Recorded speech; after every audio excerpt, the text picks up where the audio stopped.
Prime Minister of India, Narendra Modi's third day in Manila began with bilateral meetings with the Australian Prime Minister Malcolm Turnbull and the Vietnamese Prime Minister. Prime Minister Modi also held talks with Japan's Prime Minister Shinzo Abe.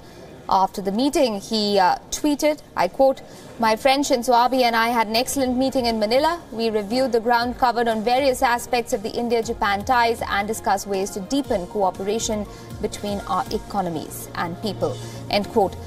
The Prime Minister also met with the newly elected Prime Minister of New Zealand, Jacinda Ardern, on the sidelines of the 31st ASEAN Summit.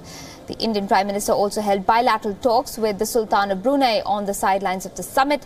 The Prime Minister also attended the East Asia Summit later in the day, where leaders delve deep into issues relating to maritime security, terrorism, non-proliferation and migration.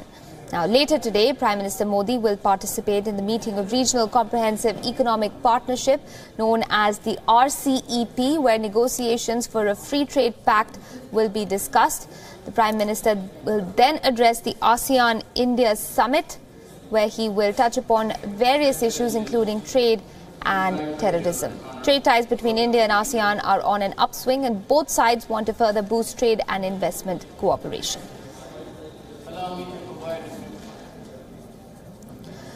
Joining me live on the broadcast is WION senior correspondent Ramesh Ramachandran, who is in Manila tracking all the latest for us. Ramesh, hi.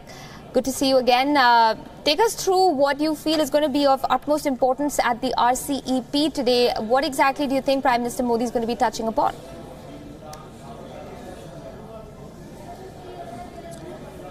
Good afternoon to you as well, Aisha. Like yesterday, Prime Minister Modi has had back-to-back meetings today as well.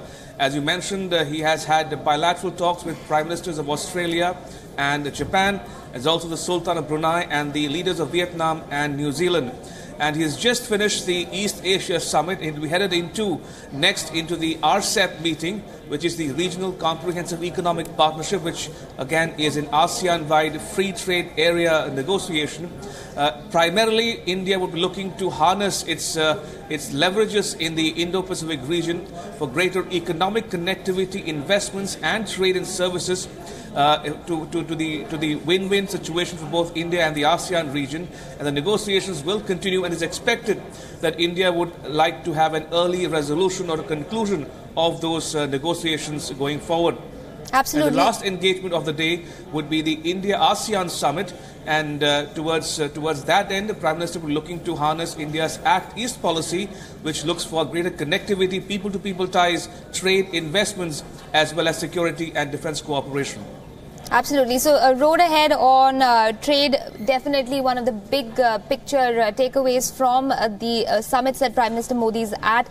But Ramesh, also terror. I mean, it's come up repeatedly at every fora that the Prime Minister has attended. Do you think that that's also going to be key in terms of the focus areas at his meetings?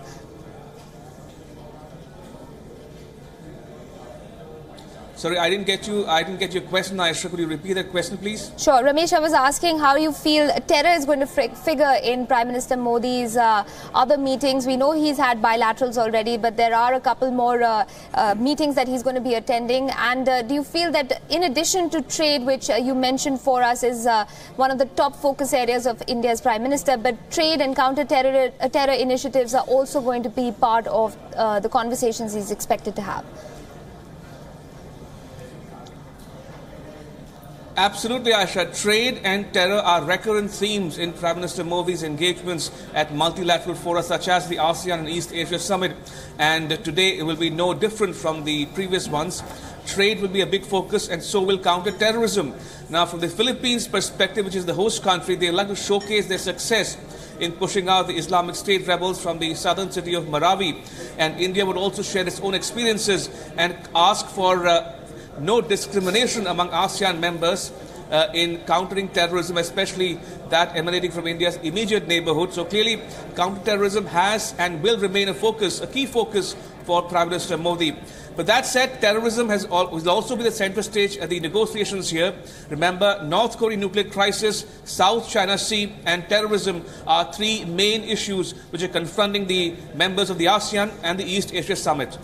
Ramesh, how exactly is consensus arrived at? We understand, of course, that domestic issues are not meant to come up for conversation at the ASEAN summit and, of course, other multilateral fora. So how exactly is Prime Minister Modi expected to push forward India's concerns over terror in the region without making it sound like it's just a problem being faced by India alone when it comes to Pakistan?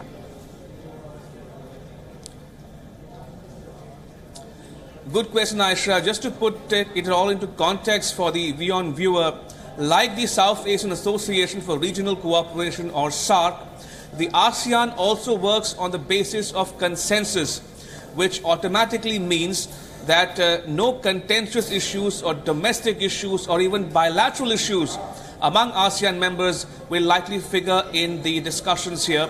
But that said, in the ASEAN Charter, it is only the chair's statement which is adopted towards the end of the negotiations, although discussions can happen among all the members on all issues.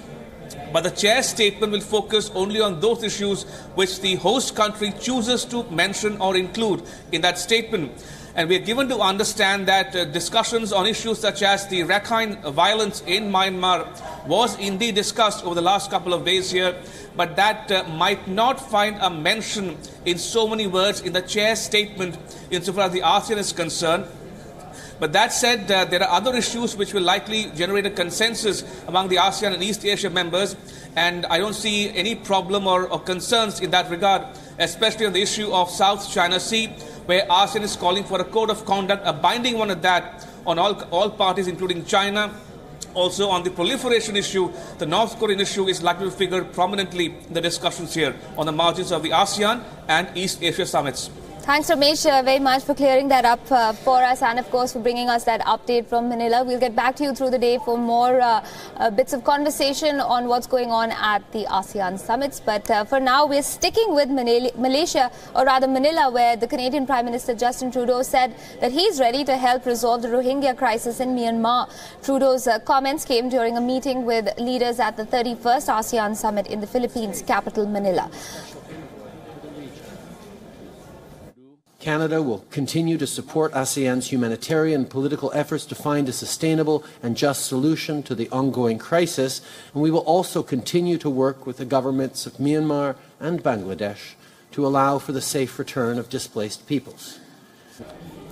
Earlier, a draft of the statement to be issued after a meeting of ASEAN leaders made no mention of the flight of the Rohingya. Over 600,000 have fled military crackdowns in Myanmar in what the United Nations Rights Panel has described an ethnic cleansing.